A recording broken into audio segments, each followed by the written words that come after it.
Não julgueis e não sereis julgados, não condeneis e não sereis condenados, perdoai e sereis perdoados. Sem dúvida que esse é um dos versos mais conhecidos da Bíblia. Não só um dos mais conhecidos, como também um dos mais deturpados. Um dos mais mal compreendidos. O entendimento comum das palavras de Jesus aqui neste verso é que nós não temos o direito de criticar ninguém. Nós não temos o direito de avaliar de forma crítica a ninguém. O entendimento comum dessas palavras de Jesus é que nós devemos respeitar o direito de cada um de pensar e de agir da maneira que ele achar melhor, que ele bem entender. O problema das pessoas que defendem esse ponto de vista se chama contexto. Contexto. Aliás, essa é uma palavra que deixa muita gente zangada. Você vira para um arminiano ou para um liberal e diz assim para ele: vamos examinar o contexto. Parece que dá alergia nele. Ele fica, ali sem saber muito bem como proceder. Quando a gente lê o verso 37, a gente percebe que Jesus claramente proíbe o julgamento. Jesus diz assim: não julgueis. Mas Jesus diz só isso? Jesus não diz só isso. A grande questão é saber se Cristo aqui proíbe qualquer tipo de julgamento ou um determinado tipo de julgamento. O versículo 37, por si mesmo, ele não nos oferece a resposta para essa pergunta. Para sabermos que tipo de julgamento Jesus proibiu nessa passagem, nós precisamos ler o contexto na qual ela aparece. Então vamos fazer isso. A partir do verso 39, Jesus diz assim: propôs-lhe também uma parábola. E essa parábola ela é para explicar o que ele acabara de falar. Pode, porventura, um cego guiar a outro cego? Não cairão ambos no barranco? O discípulo não está acima do seu mestre. Todo aquele, porém, que for bem instruído, será como seu mestre. Por que vês tu o argueiro no olho de teu irmão, porém não reparas na trave que está no teu próprio? Como poderás dizer a teu irmão: deixa, irmão, que eu tire o argueiro do teu olho, não vendo tu mesmo a trave que está no teu? Hipócrita, tira primeiro a trave do teu olho, e então verás claramente para tirar o argueiro que está no olho de teu irmão. Não há árvore boa que dê mau fruto, nem tampouco árvore má que dê bom fruto. Porquanto cada árvore é conhecida pelo seu próprio fruto. Porque não se colhem figos de espinheiros, nem dos abrolhos se vindimam uvas. O homem bom, do bom tesouro do coração, tira o bem, e o mal, do mau tesouro, tira o mal, porque a boca fala do que está cheio o coração.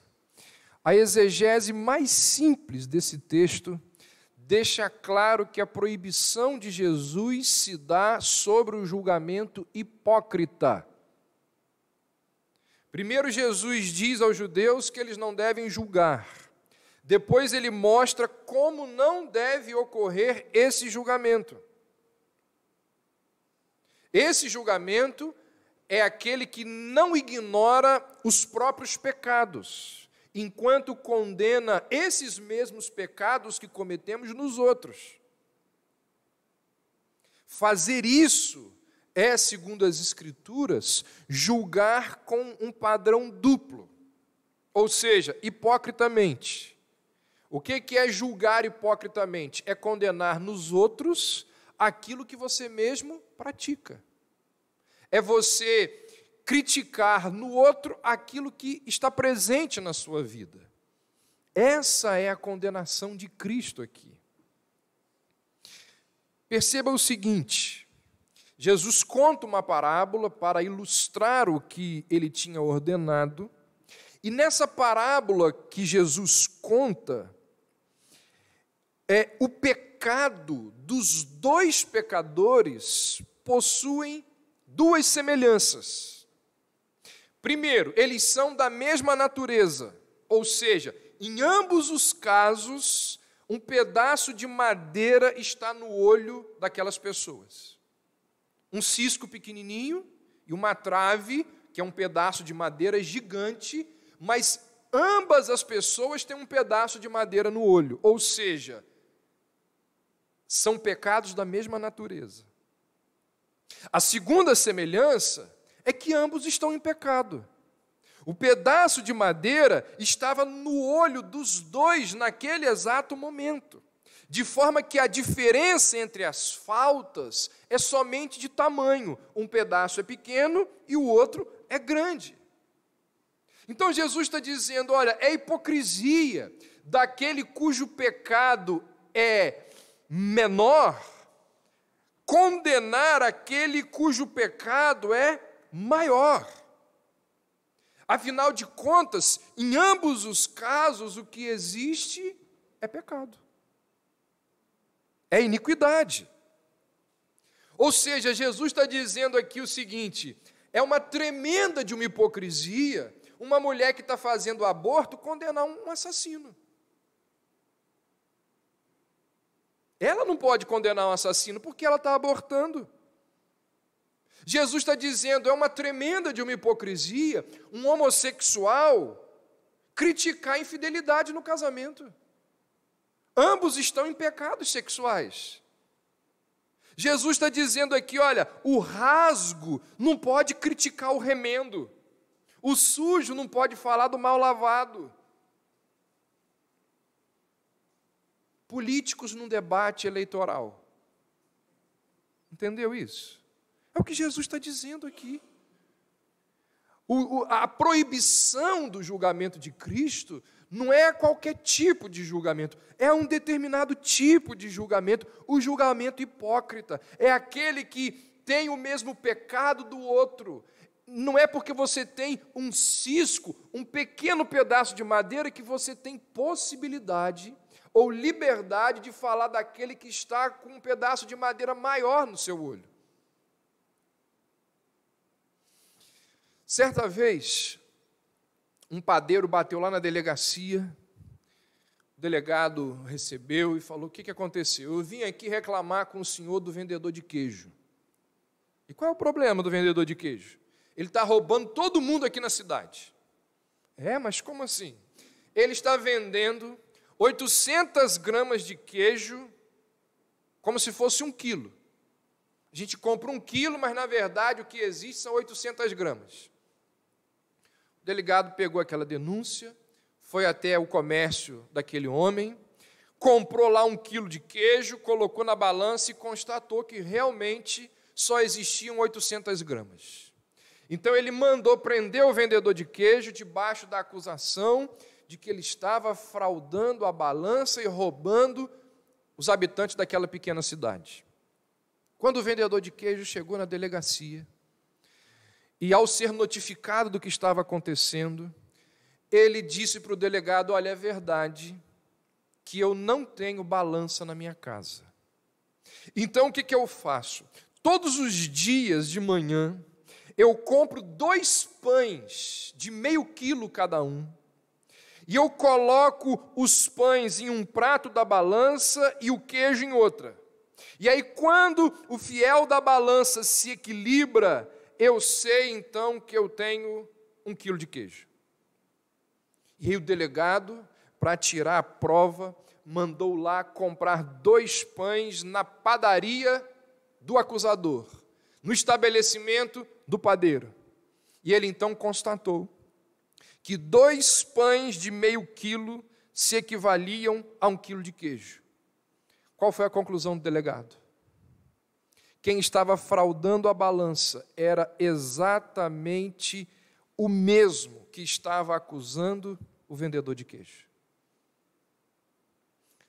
É exatamente isso aqui que Jesus está falando. Você não está em condições de criticar o outro, quando você mesmo é culpado do pecado que você condena. Essa é a proibição. E a verdade é que muitas vezes nós acusamos os outros dos nossos próprios pecados. Falhamos em considerar o nosso próprio pecado de forma suficientemente séria. É sobre isso que Jesus está falando. Jesus não está aqui proibindo todo tipo de julgamento. Jesus aqui não está proibindo a intolerância. Jesus está proibindo a intolerância hipócrita. Na verdade, o que Cristo requer de nós é que, após nos arrependermos dos nossos pecados, uma vez que tiramos o cisco do nosso olho, aí então nós devemos sim condenar o pecado no outro, ajudando-o a livrar do seu pecado. Olha o que Jesus diz. Jesus diz assim, tira primeiro o cisco do teu olho. E o que vem depois? E então verás claramente, para quê? Para tirar o argueiro que está no olho do teu irmão. Ou seja, Jesus está dizendo que nós devemos sim tirar o argueiro do olho que está no outro. O que nós não podemos fazer é tentar tirar o argueiro que está no olho do outro enquanto o cisco está no nosso. Mas ele diz que precisamos analisar e julgar sim. Percebe como que o contexto ele nos auxilia? Jesus está dizendo, uma vez que enxerguemos com clareza, nós precisamos ajudar o nosso irmão a retirar aquilo que o atrapalha a ver. Uma vez que estejamos enxergando claramente, após termos removido o entrave da nossa compreensão, devemos proceder à remoção do cisco do olho do outro. Então a gente precisa analisar o contexto. Mateus também nos relata esse episódio e ele nos oferece algumas informações que Lucas não nos dá. Vamos olhar lá. Mateus capítulo 7. Na descrição que Mateus faz, Jesus manda que façamos uma avaliação crítica de determinadas pessoas. Olha o que diz o verso 15 e o verso 16. Acautelai-vos dos falsos profetas, que se vos apresentam disfarçados em ovelhas, mas por dentro são lobos devoradores. Pelos seus frutos os conhecereis. Colhem-se porventura uvas dos espinheiros ou figos dos abrolhos? Gente, olha só. Para você discernir um lobo que está disfarçado de ovelha, o que você precisa fazer? No mínimo, ter boa observação. Discernir. Daqui a 3 domingos a gente vai falar 2 vezes sobre discernimento. Essa passagem nos lembra da importância do discernimento. Jesus está nos levando aqui a perceber que é necessário observar e chegar a conclusões a respeito de pessoas. Jesus nos fala para tomarmos cuidado com os falsos profetas que se aproximam de nós disfarçados de ovelhas. E o meio de avaliar isso, segundo Jesus, é de que maneira? Observando os seus frutos. Se Jesus aqui tivesse ensinado que nós não temos o direito de analisar nada, nem ninguém de forma crítica, se Jesus estivesse aqui nos ensinando que nós devemos reconhecer o direito de cada um de pensar e de agir da forma que bem entender, então ele teria nos proibido dessa tentativa de identificar quem são os falsos profetas. A ordem de identificar os falsos profetas pressupõe que seja necessário fazermos análises críticas das pessoas com quem nós temos contato, para saber se elas são falsas, para saber se eles são profetas mentirosos ou não. Então a ordem de Jesus, quando ele diz não julgueis, ela não pode ser analisada como a anulação do direito e do dever de analisarmos determinadas pessoas de forma crítica. Agora olha o que Jesus diz no verso 6, aqui de Mateus 7. Não deis aos cães o que é santo, nem lanceis ante os porcos as vossas pérolas, para que não as pisem com os pés, e voltando-se, vos dilacerem. Gente, Jesus aqui dá uma ordem. Ordem esta que só pode ser cumprida se nós de fato julgarmos. Como nós poderemos evitar dar as nossas coisas preciosas aos cães e aos porcos, sem chegarmos a uma conclusão sobre quem se enquadra nessas duas categorias? Como que eu evito dar as coisas valiosas que eu tenho aos cães e aos porcos, se eu não posso dizer que ele é um cão e que ele é um porco? Se eu não posso analisar a natureza dessas pessoas? Jesus se refere a essas pessoas, a pessoas que se comportam como porcos e como cães. Homens que não veem qualquer valor naquilo que nós temos de mais precioso, que são as coisas de Deus. Então, o ensino de Cristo aqui é muito evidente. Para não profanar as coisas de Deus, nós precisamos sim avaliar, analisar, examinar e decidir. Ou seja, nós precisamos julgar a vida, o comportamento, as declarações das pessoas que estão ao nosso redor. Então você percebe que não é qualquer tipo de julgamento que Cristo está proibindo? Não julgueis. Tudo bem, mas qual tipo de julgamento? O julgamento hipócrita. É aquele julgamento que é feito quando você pratica aquilo que você está condenando. É quando uma pessoa está com um pedaço de madeira no olho e fica condenando o outro pelo pedaço de madeira do olho dela. Não é qualquer tipo de julgamento que Jesus está proibindo. Numa outra ocasião, Jesus estava ali conversando com os líderes religiosos de Israel, os escribas e fariseus, e ele disse assim: ai de vós, escribas e fariseus, hipócritas, porque dais o dízimo da hortelã, do endro e do cominho, e desprezais o mais importante da lei. Alguém lembra o que ele diz depois? O juízo, a misericórdia e a fé. O que é o mais importante da lei? O juízo. Era a responsabilidade dos líderes de Israel, de acordo com a lei, julgar. Mas eles estavam falhando nesse dever, porque era conveniente a eles. Jesus disse: vocês tinham que estar julgando, mas vocês não fazem isso. Então nós temos aqui vários exemplos nos evangelhos de Jesus dizendo: precisamos julgar sim. Além de Jesus, o apóstolo Paulo identifica os falsos mestres, chama os falsos mestres pelo nome,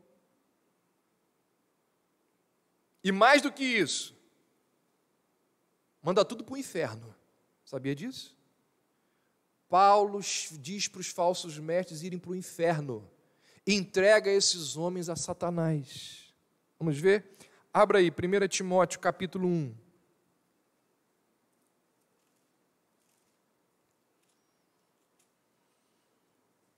Versos 19 e 20. Mantendo a fé e boa consciência, porquanto alguns, tendo rejeitado a boa consciência, vieram a naufragar na fé. E dentre esses que naufragaram na fé, estão Himeneu e Alexandre, os quais entreguei para Satanás, para serem castigados, a fim de não mais blasfemarem. Vire algumas páginas aí, 2 Timóteo capítulo 2, versos 15 a 18. Procura apresentar-te a Deus aprovado, como obreiro que não tem do que se envergonhar, que maneja bem a palavra da verdade, evita os falatórios inúteis e profanos, pois os que deles usam passarão a impiedade ainda maior. Além disso, a linguagem deles corrói como câncer, entre os quais se incluem Himeneu e Fileto. Se desviaram da verdade, asseverando que a ressurreição já se realizou e estão pervertendo a fé de alguns. Capítulo 4, dessa mesma carta, versos 14 e 15. Alexandre o Latueiro causou-me muitos males. Deus lhe dará a paga segundo as suas obras. Tu, porém, guarda-te também dele, porque resistiu fortemente às nossas palavras. Gente, o que Paulo está pensando aqui? Quem tem medo de ser processado, não? O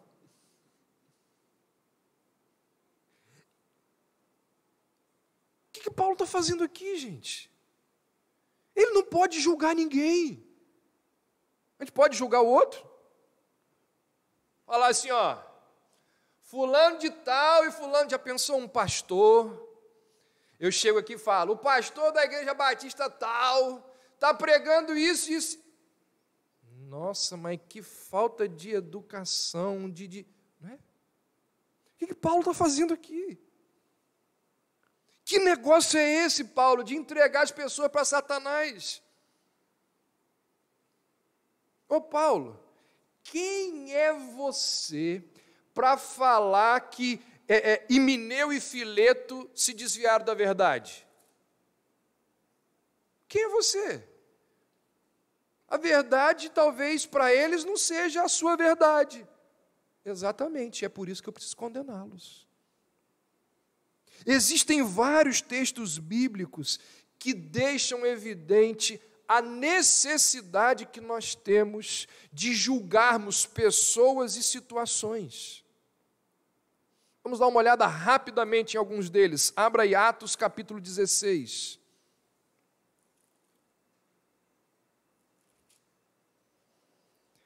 Verso 15. Depois de ser batizada, está falando aqui de Lídia, ela e toda a sua casa nos rogou, dizendo: se julgais que eu sou fiel ao Senhor, entrai em minha casa e aí ficai, e nos constrangeu a isso. Ou seja, se você lê aqui o contexto, você percebe que a decisão de batizar Lídia, com o objetivo dela participar da igreja, envolveu o fato de julgar a fidelidade de Lídia. Precisou haver julgamento. Vira algumas páginas aí, capítulo 21. No verso 25, é dito assim: quanto aos gentios que creram, já lhes transmitimos decisões, para que se abstenham das coisas sacrificadas a ídolos, do sangue, da carne de animais sufocados, das relações sexuais ilícitas. Ou seja, está sendo dito aqui que os anciãos da igreja de Jerusalém, eles entenderam, na verdade, eles julgaram que algumas regras deveriam ser seguidas pelos gentios que estavam entrando na igreja. Ou seja, você quer participar da igreja? Não pode transar antes do casamento, não. Você quer participar da igreja? Não pode ser alguém que vive dando calote nos outros, não. Você quer participar da igreja? Não pode ensinar heresia, não.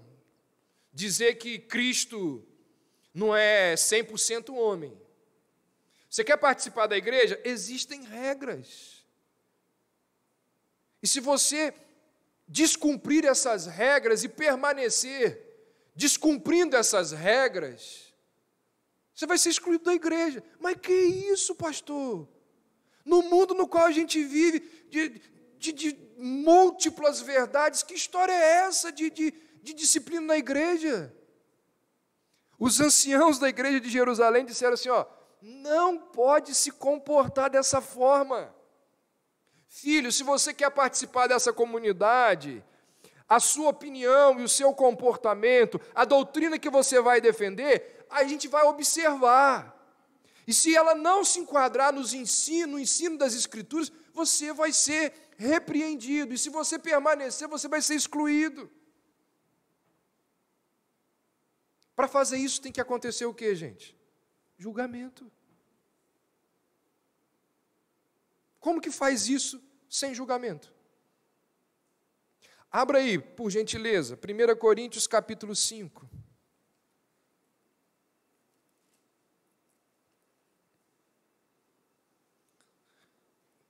Deixa o texto aberto. A igreja de Corinto tinha muitos problemas. E grande parte desses problemas estava diretamente ligado aos pecados. E tinha um pecado ali gravíssimo, que era o pecado de incesto. Ocorreu ali no meio da igreja, e Paulo vai dizer o seguinte para aquela igreja, se vocês fossem espiritualmente maduros, vocês tinham percebido que não julgar, não disciplinar e não colocar essa pessoa que cometeu incesto para fora da igreja é uma vergonha para vocês. Tolerar essa pessoa no meio de vocês é uma vergonha. E aí Paulo então vai dizer abertamente que aquela pessoa que estava fazendo uma coisa errada, olha o julgamento aí, estou julgando, errado e certo. Paulo vai dizer que aquela pessoa ela tinha que ser colocada para fora da igreja. Olha aí verso 5. Entregue essa pessoa, olha o verso 1, geralmente se ouve que há entre vós imoralidade tal, como nem mesmo entre os gentios, isso é, haver quem se atreva a possuir a mulher do próprio pai. E contudo andais vós ensoberbecidos e não chegastes a lamentar para que fosse tirado do vosso meio quem tamanho ultraje praticou. Verso 5, ele deve ser entregue a Satanás para a destruição da carne, a fim de que o espírito seja salvo no dia do Senhor. Irmãos, essas palavras aqui não são politicamente corretas, não são palavras brandas. Paulo diz assim, entrega para o capeta, é isso que ele está dizendo, entrega para o diabo, deixa ele apanhar, tira ele do meio de vocês. E aí nesse contexto, olha o que ele diz no verso 3, eu na verdade, ainda que ausente em pessoa, mas presente em espírito, o que ele diz aí agora? Já julguei. Algumas versões dizem assim, já sentenciei, como se eu estivesse presente. Eu já sentenciei que o autor de tal infâmia seja. Ele vai dizer então, verso 4 e depois no verso 5, que ele seja entregue a Satanás. Depois do verso 9 ao verso 13, Paulo diz que é dever daqueles membros julgar uns aos outros ali, ou melhor, julgar aqueles que não estavam procedendo e vivendo como cristãos.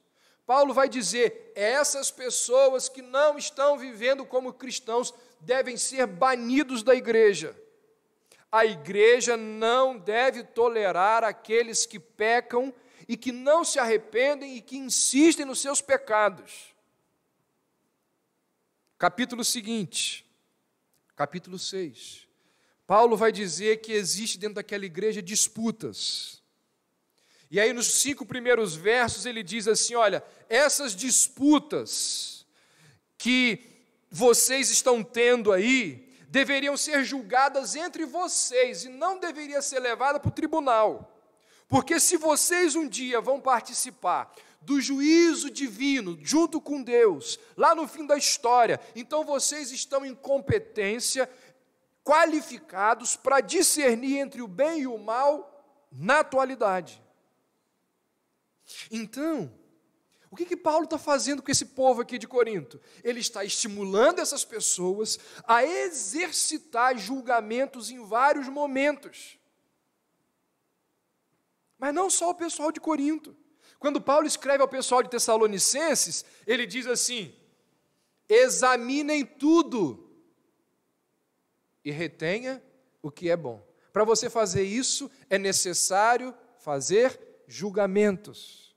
Quando ele escreve ao pessoal de Gálatas, ele diz que existiam pessoas que estavam anunciando um outro evangelho no meio da igreja, e Paulo diz assim, essas pessoas são anátemas, amaldiçoados de Deus. O que Paulo está fazendo? Julgamento. Então você tem Jesus, que em várias oportunidades nós vimos, estimula as pessoas a julgar. Você tem o apóstolo Paulo em várias epístolas mostrando que é necessário julgar. Tem mais gente no Novo Testamento dizendo que é preciso julgar? Tem. O apóstolo do amor. Amor João diz, o apóstolo do amor. Diz lá na sua primeira epístola, ele diz assim, amados, não deis crédito a todo espírito, mas provai os espíritos, para ver se eles vêm de Deus, porque muitos falsos profetas têm saído pelo mundo. Ou seja, João reconhece a presença de falsos profetas dentro da igreja. E João vai dizer que esses homens são pessoas que simulam a verdade, gente que fantasia a realidade, gente que cria experiência mentirosa, gente que alimenta sentimento confuso nos outros. São homens que mantêm as pessoas cativas, dependentes, viciadas, imaturas, infantis, não deixam as pessoas crescer. São homens que transformam o falso em verdadeiro e o verdadeiro em falso. Então você percebe que a Bíblia ela está repleta de exemplos, a Bíblia está repleta de ordens para julgarmos as pessoas e as circunstâncias. Então, quando Jesus vira e diz assim lá no texto que serve de base para tudo que a gente está falando aqui de Lucas 6, quando Jesus diz assim, não julgueis, ele está proibindo a análise sobre os atos e as crenças das pessoas? Óbvio que não, porque se for isso, a Bíblia é contraditória. Se Jesus está proibindo a análise e o julgamento dos atos e dos pensamentos e da crença das pessoas, a Bíblia entra em contradição. A Bíblia ela é esquizofrênica. Então, quando você chega diante de alguém que está cometendo um pecado, está numa vida de imoralidade e você a condena, ela vira para você e diz assim, a Bíblia diz não julgueis. Nunca analisou o contexto. É fácil, né, a gente jogar frases prontas, rotular as coisas, não julgueis para que não sejais julgados. Meu irmão, se é que você é meu irmão, o que a Bíblia, o que Jesus está dizendo aqui, é que nós não podemos julgar de forma hipócrita. Mas uma vez que eu retirei o cisco dos meus olhos, eu não apenas estou em condições, como eu sou exortado pelas Escrituras para retirar aquilo que está no seu olho. Então, não é que a gente não deve julgar. É o oposto. A Bíblia diz que é dever nosso julgar. Sabe por que é dever nosso julgar? Porque julgar é imprescindível para a fé cristã. É imprescindível. Julgar é encontrar falhas. E se as falhas, os erros e as heresias se misturarem com a fé, com as doutrinas sagradas da palavra de Deus, as boas notícias se transformam em más notícias, se transformam em notícias corrompidas. Julgar é imprescindível para a sobrevivência espiritual. Gente, seguir um lobo é perigosíssimo.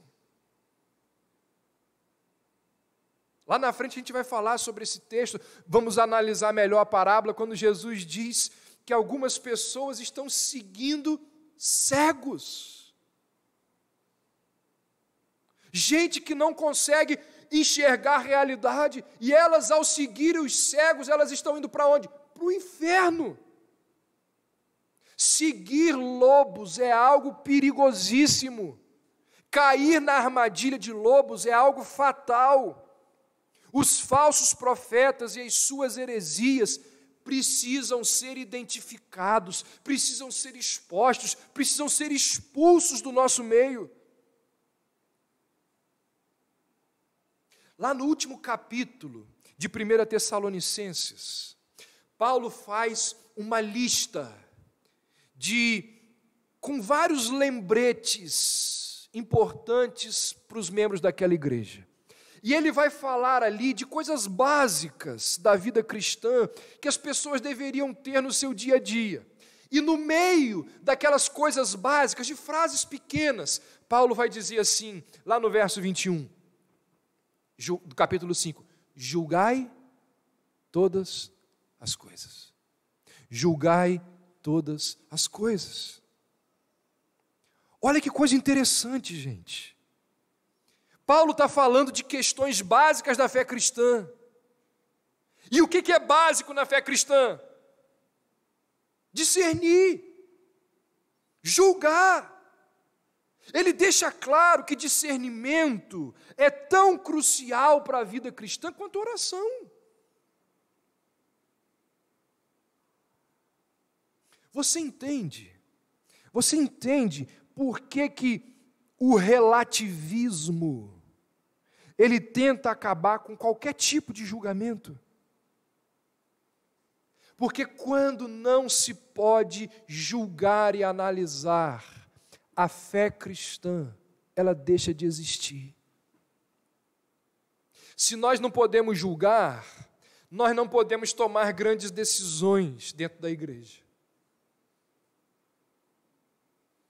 Se nós não podemos julgar, nós não podemos escolher o melhor candidato para um determinado emprego. Se nós não podemos julgar, nós não podemos escolher com quem nós vamos andar.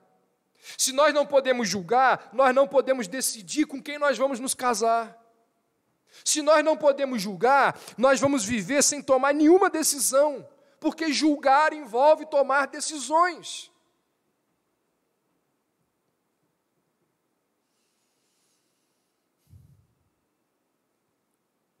Lamentavelmente e tragicamente, muitas igrejas e muitas famílias viraram reféns do clichê: não podemos julgar. Muitos líderes religiosos que estão comprometidos com o liberalismo teológico têm oferecido aos membros da sua igreja, aos seus liderados, uma interpretação defeituosa, filosófica, carnal e demoníaca desse texto bíblico, dessa palavra julgar. Usurpando a autoridade das Escrituras, esses homens afirmam claramente que nós não podemos rotular qualquer comportamento ou qualquer crença como certo ou errado.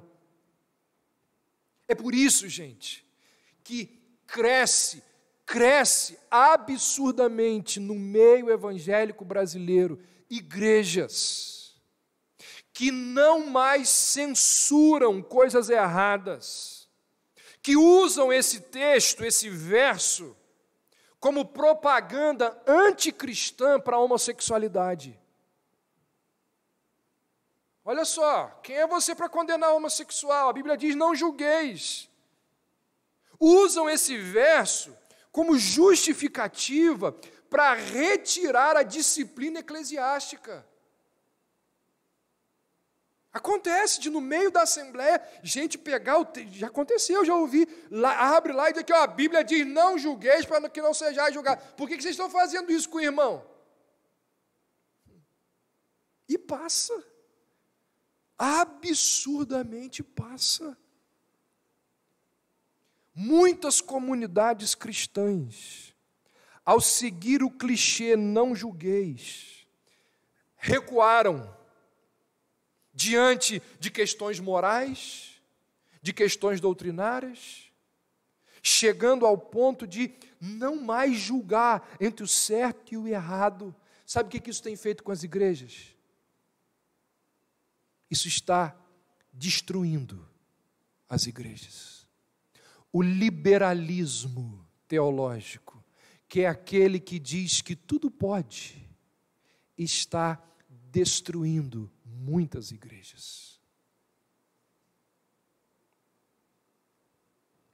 Impressiona e ao mesmo tempo nos faz ficar indignados com essa distorção do Evangelho de Jesus Cristo.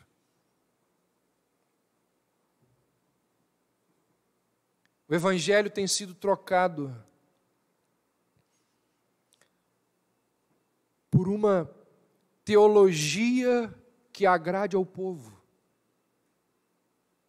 que visa fazer carinho, massagear o ego do povo. É uma teologia voltada para as modas, para falsificações bíblicas, para o misticismo, fetiches populares, apóstolos, pai-póstolos, guru gospel, tem de tudo.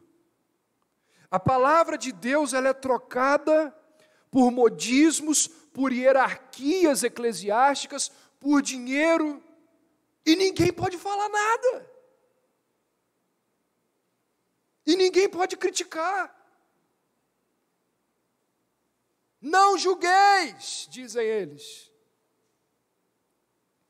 Há pouco tempo eu li um comentário que diz o seguinte, não sei se eu coloquei aí no esboço, mas diz assim: são tantos chofás proféticos que não aguento mais tanta barulheira. É tanto mantra gospel que meus ouvidos já estão estourando. É tanto repleplé que meu senso de racionalidade clama por socorro. Quebra de maldições hereditárias, onde o crente nunca se converte de verdade.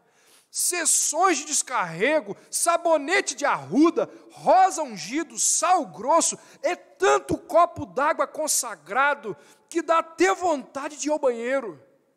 Unções especiais, urros, gritos, histerias, regressões, encontros tremendos, pastores poderosos, superapóstolos, socorro. Por que é que as coisas surgem, crescem e proliferam? Por que é que muitos cristãos veem isso aqui e se calam? E não denunciam a heresia? Porque existe um conceito errado de que nós não devemos julgar nada. Quem sou eu? Quem sou eu para julgar o outro? O idiota não percebeu que ele já fez um julgamento dele mesmo. Quem sou eu? Não é meu papel estar avaliando o que aquela pessoa está praticando ou não. Você já pensou se Natan e Davi vivessem nos dias de hoje? Davi nunca ia ser repreendido. Natan ia virar, nossa, eu não, vou lá falar com Davi. Quem sou eu para falar com Davi? Isso aí é relativo. Vivemos numa cultura de poligamia. Vai lá, deixa para lá, eu não vou falar nada não. Irmãos, Cristo nunca proibiu que julgássemos os outros. Nunca. O que Cristo está proibindo é o julgamento hipócrita. Que por ser hipócrita é também maldoso e arrogante. Julgar faz parte essencial da vida cristã. Nós devemos exercer o papel de juízes. E como nós vamos ver nas próximas mensagens, porque eu ainda vou falar várias vezes nos próximos domingos sobre esse texto, o juízo que nós devemos fazer não pode ser hipócrita, mas tem outras características. Ele precisa ser feito com amor, com compaixão, com graça, com misericórdia para com o outro. Firme, mas dessa forma. Porque, no final das contas, o que está por trás de tudo isso é a glória de Deus. São as verdades da palavra de Deus. E quem não julga, contribui para que o erro se propague. Quem não julga, está contribuindo para que as pessoas continuem no erro. Quem não julga, é gente sem convicção,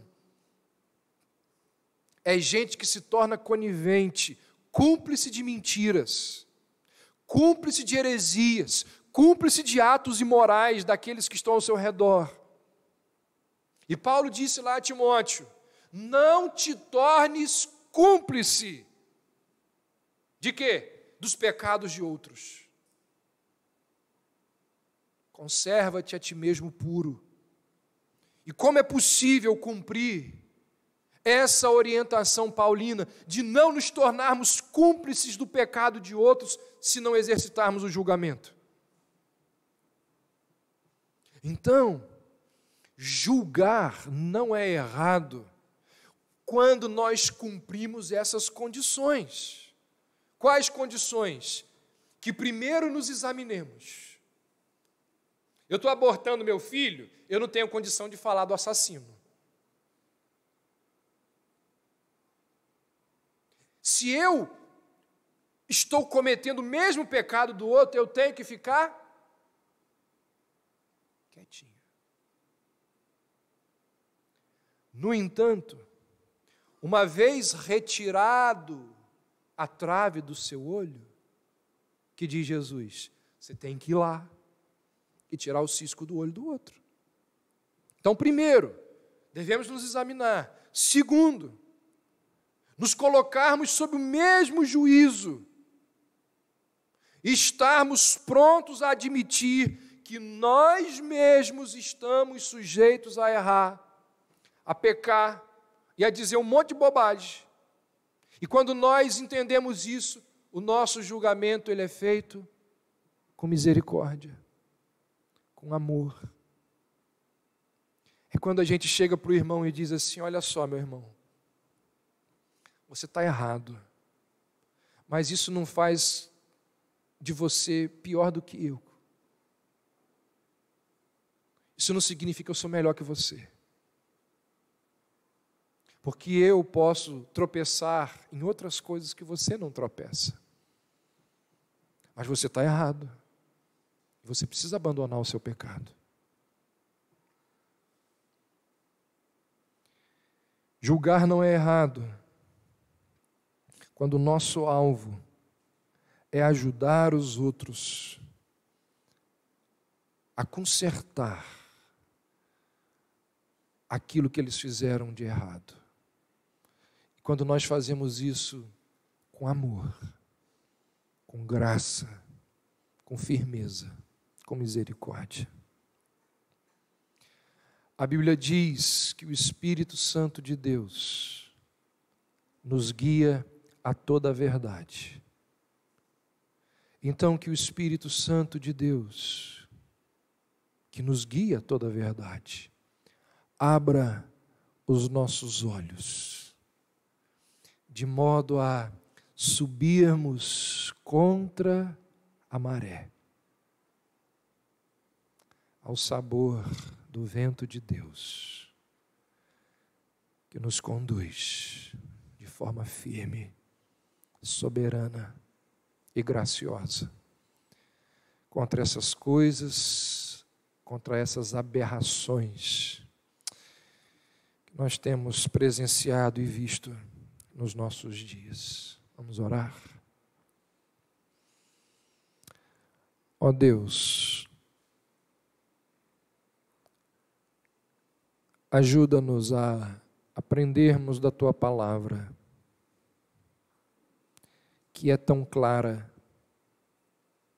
que é tão nítida, e que muitas vezes nós, de forma pecaminosa, conveniente e arrogante, deturpamos para que ela venha se adequar às nossas realidades. Perdoa-nos, ó Deus, mas ajuda-nos a sermos pessoas sábias, maduras, e que de forma bondosa venhamos a cumprir aquilo que hoje aqui nos foi exposto e ensinado. Leva-nos em paz às nossas casas. Dá-nos uma boa semana. Preserva-nos, guarda-nos do mal. Livra-nos, ó Deus, de ataques malignos, ataques de pessoas que queiram destruir o nosso bom nome. Dá-nos o privilégio de testemunharmos do Senhor por onde quer que formos. E que o Teu Espírito Santo nos guie a toda a verdade. Em nome de Jesus.